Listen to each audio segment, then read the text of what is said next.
Dad, please don't tell anyone you're still a farmer. Lily said it 10 minutes before her wedding rehearsal. I looked at her. Why would I lie? You wouldn't be lying.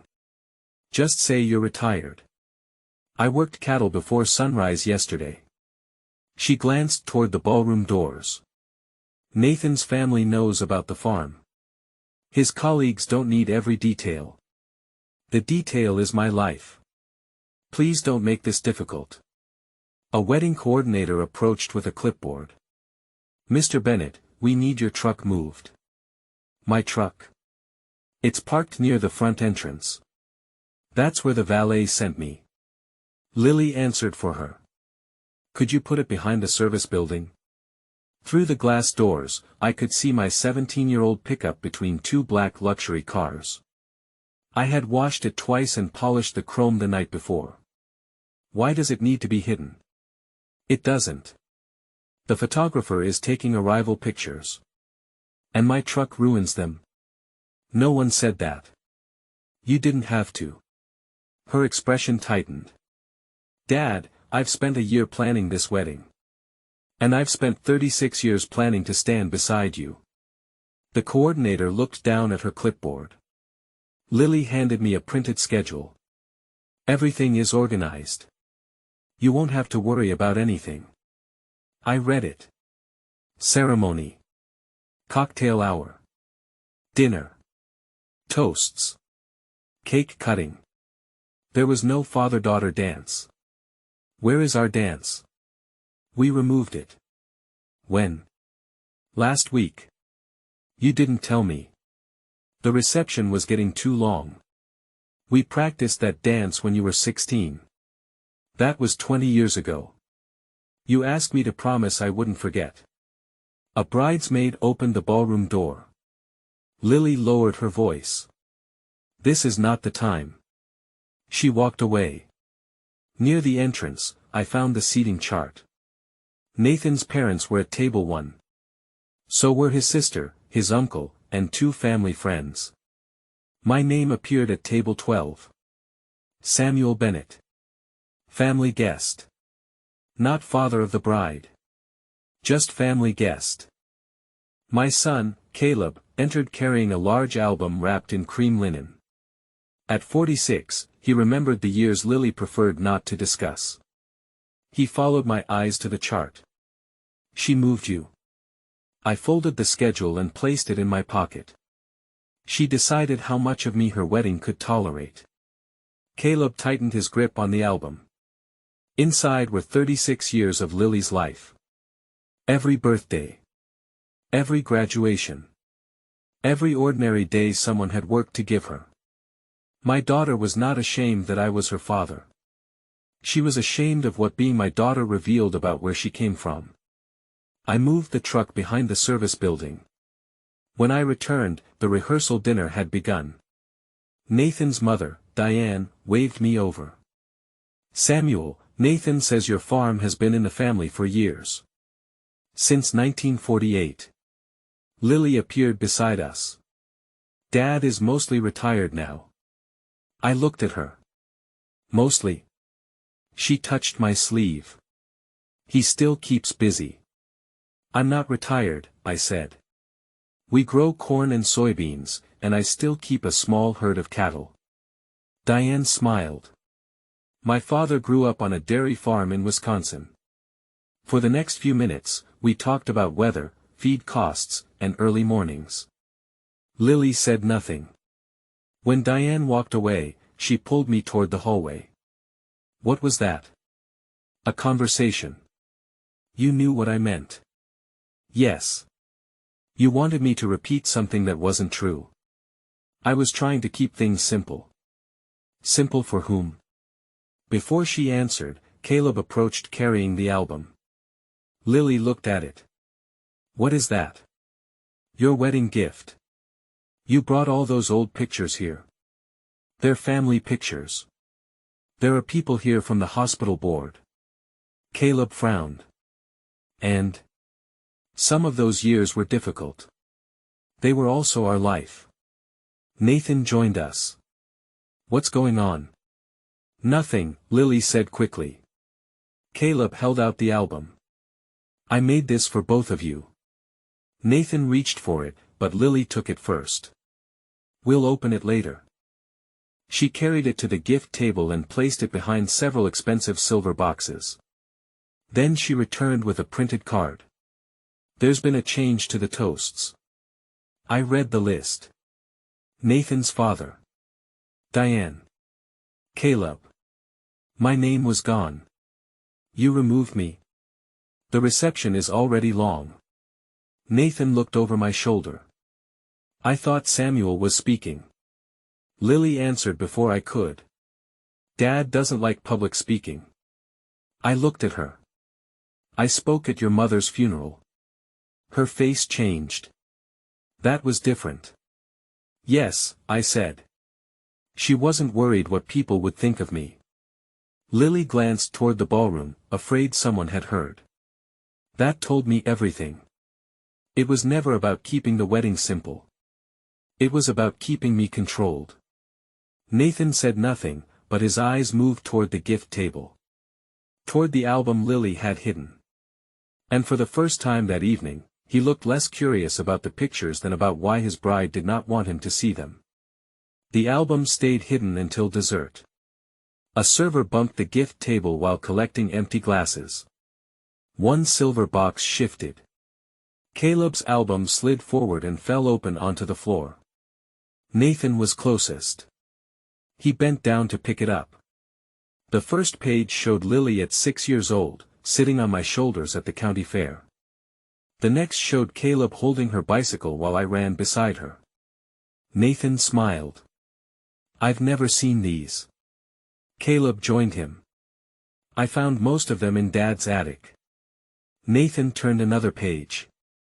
Lily was 12, standing outside her school auditorium in a red dress. I was kneeling beside her, fixing the strap on her shoe. My work pants were dusty. A reflective jacket hung over my shoulders. Nathan leaned closer. What company is that logo? Caleb looked at the photograph. Westfield Grain Cooperative. Your dad worked there. Night shift. Nathan glanced across the room at me. While he was running the farm. For 9 years. He turned the page. There I was in the same jacket at a science fair. A winter concert. A debate tournament. Each photograph looked ordinary. A tired father standing beside his daughter. A paper cup of coffee in one hand. Work clothes under a clean jacket. Nathan stopped on a picture of Lily holding a college acceptance letter. I stood behind her with one hand on her shoulder. Caleb had written a short caption beneath it. Dad came straight from work. Nathan read it twice. I thought Lily's scholarships covered college. They covered part of it. How much did Samuel pay? Caleb hesitated. I don't know every number.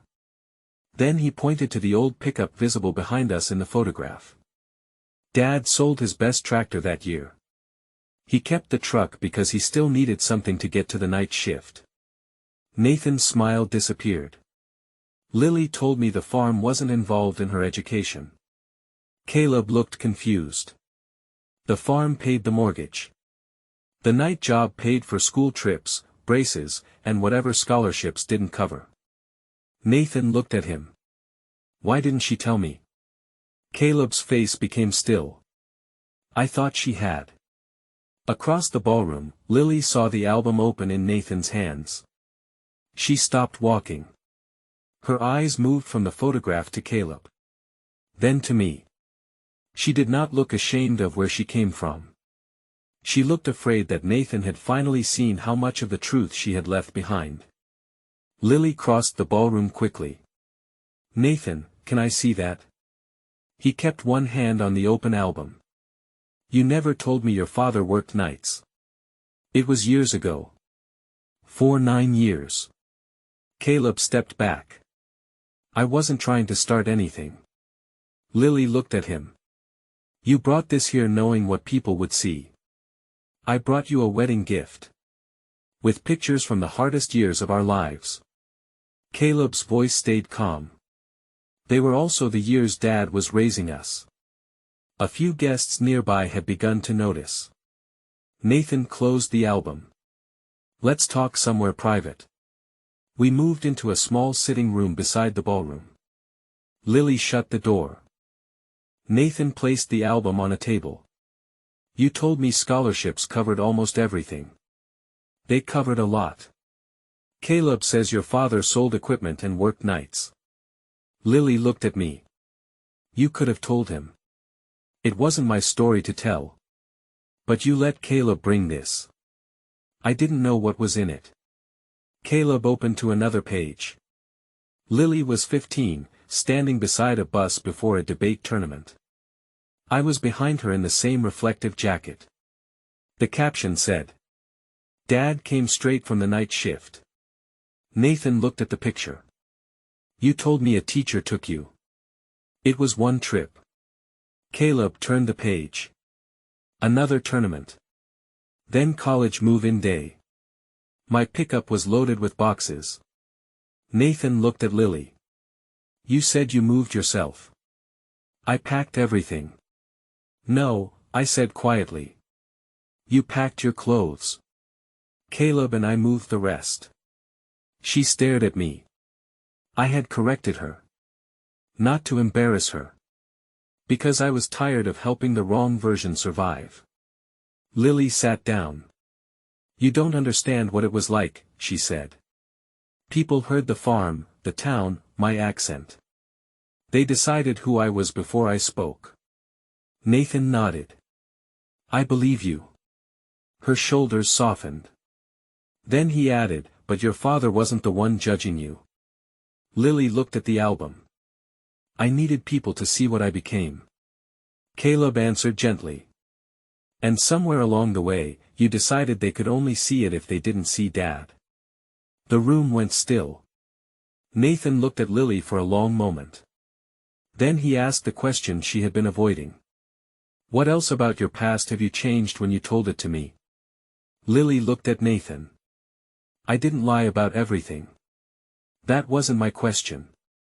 She turned toward me. Are you going to let him think I used you? I don't know what he thinks. Nathan sat across from me. Samuel, what did you give up? I disliked the question. Not because it was unfair. Because I had spent years making sure Lily never had to ask it. The farm needed a new combine, I said. College needed tuition. College won. Lily stared at me. You never told me that. You were 18. I could have borrowed more. You already had loans. Caleb spoke from the wall. He also passed on the Henderson acreage. I looked at him. Caleb. It matters. Nathan waited. I sighed. The land came up for sale during Lily's second year. Buying it would have nearly doubled the farm. Why didn't you? Nathan asked. The down payment was close to what she needed for the next 2 years. Lily stood. I never asked you to do that. No. Then you can't hold it over me now. I don't. She looked confused. Then why are we doing this? I stood too. Because you keep acting like the truth is something being done to you. Her face tightened. I worked hard. I know. I earned my degree. Yes. I built my career. Yes. I was not handed this life. No one said you were. Nathan spoke quietly. But you changed the story so no one could see who helped. Lily looked away. The story was cleaner. Caleb gave a short laugh. Cleaner for who? She ignored him. What do you want from me, Dad? I want to attend your wedding as myself. You are. No. You want a retired farmer with a hidden truck, no toast, no dance, and a seat far from the family table. Her eyes filled. I was trying to keep everything under control. That includes me. She said nothing. I stepped closer. I will not embarrass you tomorrow. I will not list what I paid or what I gave up. Her shoulders lowered slightly. But I will not lie about my work, my life, or the fact that I raised you. Nathan looked at her. Can you accept that? Lily opened her mouth. Nothing came out. And for the first time, the question was no longer whether I belonged at her wedding. It was whether my daughter could let me belong without first rewriting who I was. The next morning, Lily asked me to meet her in the hotel library. She was already dressed in her wedding gown. For 1 second, I saw the little girl who used to wrap a bedsheet around her shoulders and announce she was getting married in the cornfield. Then she handed me another schedule. You're still walking me down the aisle, she said. I assumed I was. And we'll take one formal picture afterward. 1. The photographer has a tight list. I read the page. Nathan's family had 20 minutes. The wedding party had 30. Beside my name were 4 words. Bride with father. Formal only. Lily watched me. You don't like candid pictures. When did I say that? You always look uncomfortable. I look uncomfortable when someone keeps correcting how I stand. That isn't fair. Is it untrue? She turned toward the window. I barely slept. Neither did I. I don't want Nathan questioning everything about me today. He questioned what you told him. I told him the version that mattered. To whom? She looked back at me. To the life I built. There it was. Not simple embarrassment. Fear. Lily had spent years believing success required a clean beginning. No dirt under the nails. No old truck. No father arriving at school events in a reflective jacket after working all night. She pointed to the final line on the schedule. Your car will be ready at 9:30. I looked at her. What car? The hotel driver.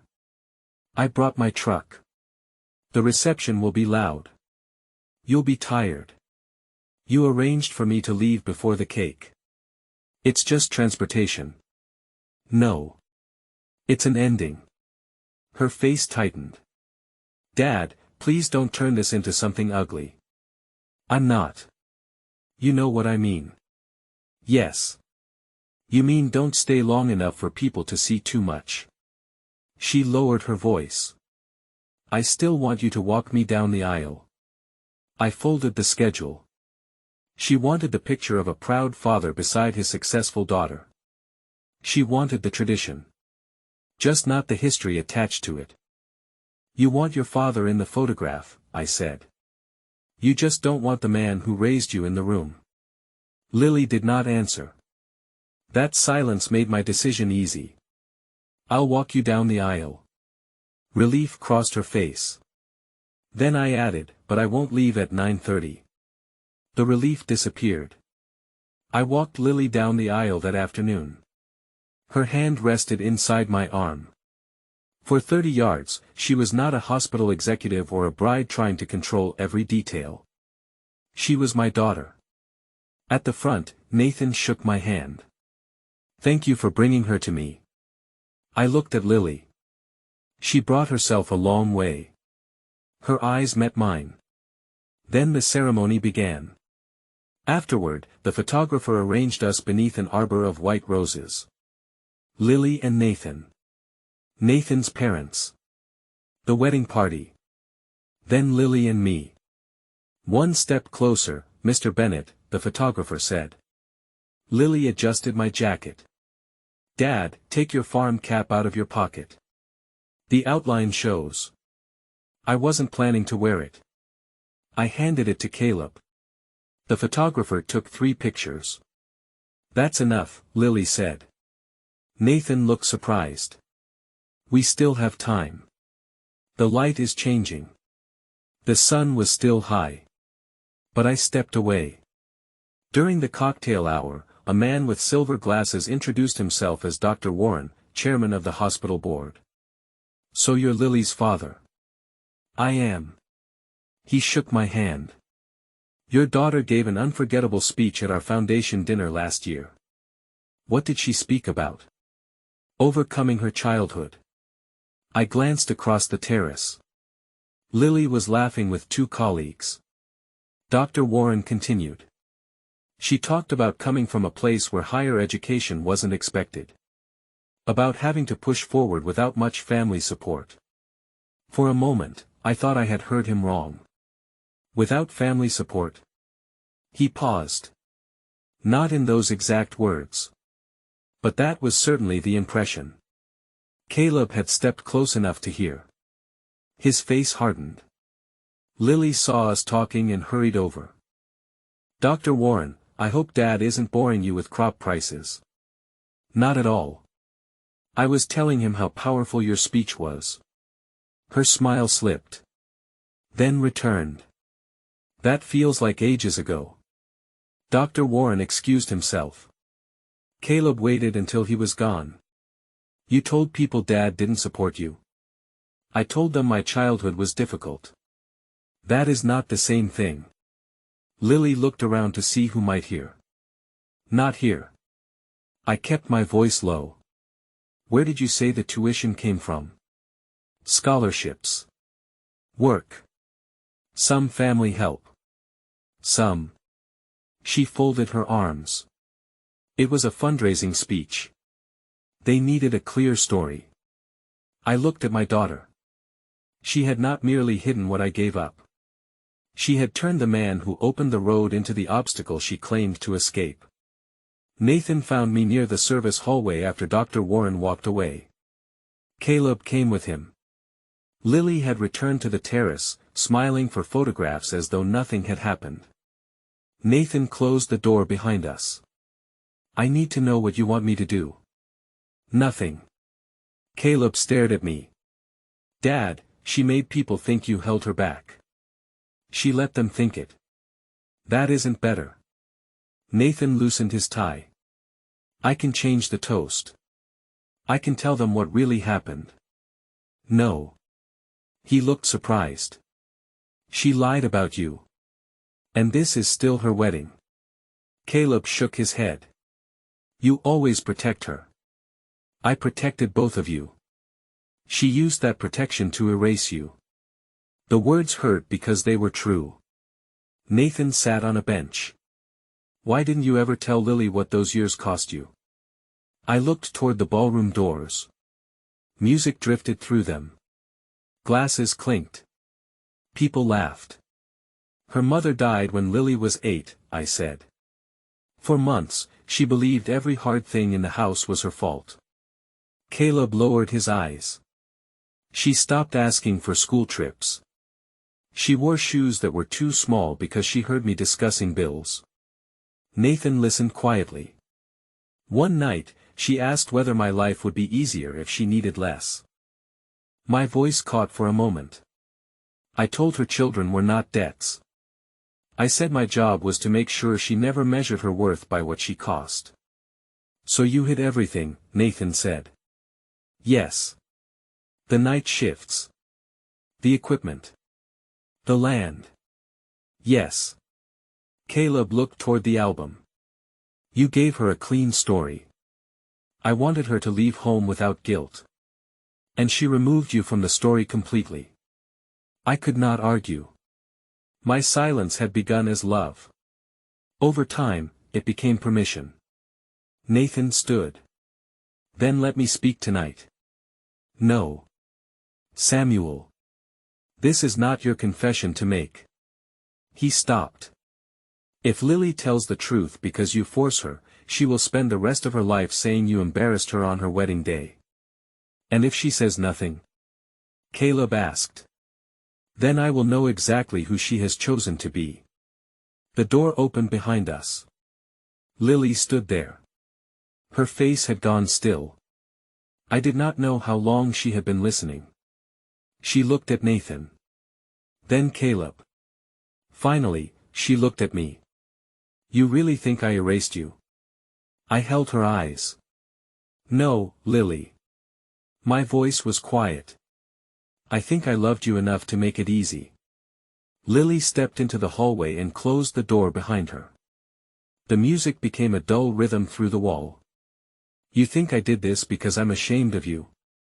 Caleb started to answer. I raised one hand. This is between Lily and me. Nathan looked at her carefully. I'll be inside. He left with Caleb. For the first time that day, my daughter and I were alone. Lily folded her arms. You let them sit here and judge me. No one judged you. Nathan looked at me like I was a stranger. He learned something you chose not to tell him. Her voice tightened. You don't know what it took to build my life. I know more than you think. You know the farm. You know that town. You don't know what it felt like walking into rooms where everyone had better schools, better clothes, better connections. I knew enough to help you enter those rooms. She looked away. I was trying to survive. You survived a long time ago. That made her turn back. What is that supposed to mean? It means you are not 22 anymore. You are respected. Successful. Loved. Then why does any of this matter? Because you kept protecting yourself from people who were no longer attacking you. Her eyes filled. And I became the part you hid. I never hid you. You moved my truck. That was for the pictures. You removed my toast. The schedule was crowded. You arranged a car to take me away early. I thought you'd be tired. You told people your family didn't support you. I never said that. No. You said just enough for them to believe it. She had no answer. I stepped closer. When did loving me become embarrassing? Her face changed. Not anger. Fear. I don't know, she whispered. It was the first honest thing she had said. I never asked you to repay me, I said. I only expected you not to turn me into something you escaped. She looked toward the ballroom. I can't fix 20 years tonight. I'm not asking you to. Then what do you want?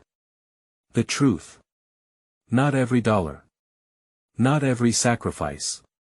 Just the truth. The coordinator announced that the toasts would begin in 5 minutes. Lily held the speech she had written against her chest. What happens if I say nothing? I'll still love you. She waited. But I will stop helping you pretend you raised yourself. Then I opened the door. For the first time, no one was forcing Lily to change the story. That choice belonged to her. Nathan's father gave the first toast. Then Diane welcomed Lily into the family. Caleb was called next. He carried the cream-covered album to the microphone but did not open it. I made this for my sister, he said. It holds 36 years of ordinary family pictures. Birthdays. School plays. Bad haircuts. People showing up. A few guests laughed. Caleb looked toward Lily. Some lives look simple in photographs. That doesn't mean they were simple to build. Then he sat down. No accusation. No attempt to expose her. Just the truth, left where she could choose what to do with it. The coordinator called Lily's name. She walked to the microphone with her prepared speech in both hands. For several seconds, she stared at the first page. I wrote something polished, she said. A few people smiled. She folded the pages. I thanked my professors, my mentors, the hospital board, and everyone who helped me build my career. She looked toward Dr. Warren. They deserve my gratitude. Then her eyes found mine. But I left out the first person who made any of it possible. The room became quiet. My father is not retired, she said. He still runs our family farm in central Illinois. I felt Caleb shift beside me. For years, he worked there during the day and took night shifts at Westfield Grain Cooperative. Several guests turned toward me. Lily continued. I've called myself self-made. I worked hard, but that was never the whole truth. Her voice shook. When my mother died, my father raised my brother and me. He paid for school trips, braces, college, and things I was too young to understand. She paused. I told some of you I came from a place where ambition wasn't understood. Dr. Warren lowered his eyes. That wasn't fair. Lily looked at me again. My father understood my ambition before I did. He just understood it in work boots. The room stayed quiet for one beat. Then Diane began to applaud. Others followed. I remained seated. A public correction mattered. But it did not erase the table assignment, the hidden truck, or the car waiting at 9:30. Lily did not ask me to forgive her. She stepped away from the microphone. A moment later, the bandleader spoke quietly to her. Lily looked across the room at me. Then she walked over and held out her hand. Dad, she said, would you still dance with me? I looked at Lily's outstretched hand. The band waited. So did nearly 200 guests. For a moment, I saw the little girl who used to stand on my boots while I moved us across the kitchen floor. Then I stood. Yes, I said. I'll dance with you. The music began. Lily placed one hand on my shoulder. For several seconds, neither of us spoke. Then she whispered, I thought you would say no. I considered it. Her eyes filled. I meant what I said. I believe you meant it tonight. She looked down. That doesn't sound like forgiveness. It isn't. Around us, guests smiled and lifted their phones. They saw a father and daughter repairing something. But a dance lasted 3 minutes. What happened between us had taken years. I don't know how to fix this, Lily said. You start by not performing the repair. She looked at me. I'm not performing. Then stop worrying about what everyone thinks this dance means. What does it mean to you? It means I still love you. She waited. And love is not the same as trust. When the song ended, Lily did not ask for applause or pull me into a public embrace. She only said, can we talk later? Yes. We met after midnight in a quiet hotel sitting room. She had changed out of her wedding gown. There was no microphone. No audience. I'm sorry about the truck, she said. And the table. Yes. The toast. Yes. The car at 9:30. She closed her eyes. Yes. I sat across from her. You didn't make one bad decision. You built an entire day around making me smaller. I know. You understand it tonight. Knowing will be what you do next. She nodded. What do you need from me? The truth. I told it. Once. She lowered her eyes. Don't call yourself self-made if that requires erasing the people who helped you. Don't describe the farm as something you escaped. And don't use money to replace showing up. Her face tightened. I thought sending money was helping. Sometimes it was. Sometimes it was paying for distance. She accepted that without arguing. Then she asked, will you forgive me? Maybe. The answer hurt her. But it was honest. Forgiveness is possible, I said. Trust takes longer. Lily reached toward me, then stopped. May I hold your hand? I placed mine in hers. Not because everything was repaired. Because, for the first time, she asked before deciding what I should give. 6 months after the wedding, Lily came back to the farm. She arrived with Nathan in a black SUV, then stopped beside the barn. Where should we park? It was a small question. But she asked it. Beside the pickup is fine, I said. The same pickup she once wanted hidden from the wedding photographs. Lily looked at it. I was wrong about that truck. You were wrong about more than the truck. I know. This time, she did not defend herself. Caleb joined us later with the wedding album. He had added several pages, then left the last ones empty. For whatever comes next, he said. Lily stayed 4 days. No photographer. No hospital board. No speech prepared in advance. She helped me repair a section of fence damaged by winter wind. At lunch, she asked about the years I worked nights. Not how much money I made. How I felt. The hardest part wasn't the work, I told her. It was coming home tired and pretending I wasn't, because you had homework spread across the kitchen table. She looked down. I thought you never saw how afraid I was. I saw. Then why didn't you say anything? Because I wanted you to believe fear was temporary. That evening, we attended a small dinner at her old high school. A former teacher introduced Lily as a successful woman who had escaped a difficult rural childhood.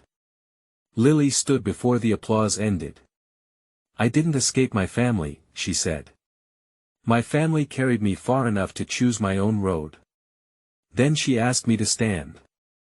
This is my father, Samuel Bennett.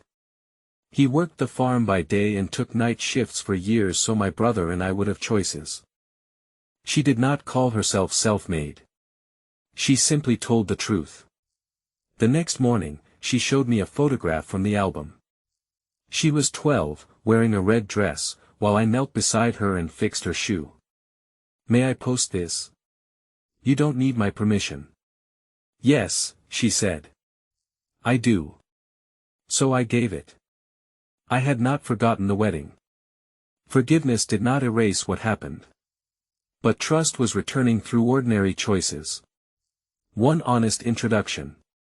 One question before acting. One visit without an audience. Do you think Samuel was right to forgive Lily slowly, or would you have kept your distance? Scroll below the video, tap add a comment, type your answer, then tap post. Tap the thumbs up button if this story touched you. Tap subscribe below the video so our next family story appears on your home page. If you see a small bell, tap it and choose all. Tap share to send this story to someone who believes gratitude should never come too late.